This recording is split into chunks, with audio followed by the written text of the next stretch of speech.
Hello, Zach. I'm going to explain what you need to do for hospitality. So the first thing you're going to do is you're going to go on Google Classroom, and she uploaded two new assignments. Um, the first link is the material that you have to read. So start off by reading the presentation and the articles. So you're going to open this presentation and go through it. And then you're going to go through this, and you're going to go through this, the PDF, and then you're going to watch the video. Now, once you're ready, go on the homework tab, and you will have a Google document up here. You're going to click it, and over here she explains you have to find 4 hazards and identify the risks for them. So you're going to open this document. Now, you're going to find 4 hazards, and you're going to fill in the table, and an example has been provided below.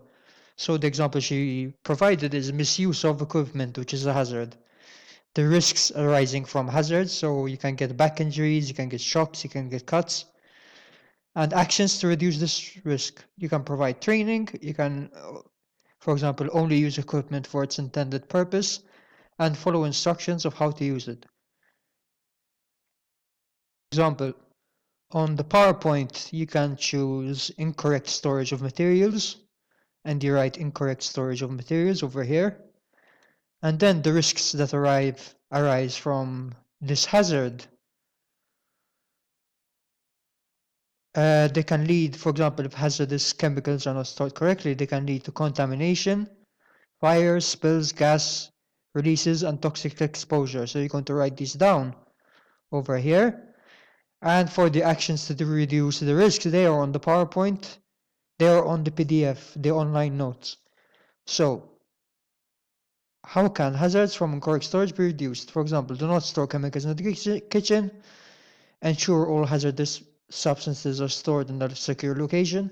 I don't think you have to do all these. Pick 3 and write them down, and that should be enough from how the hazards can be reduced. So just to summarize, you're going to find the hazard, you're going to find the risk arising from hazards from the notes, and the actions to reduce the risks are on the online notes, the PDF. Okay, that should be it. If you have any difficulties, please don't hesitate to contact me, okay?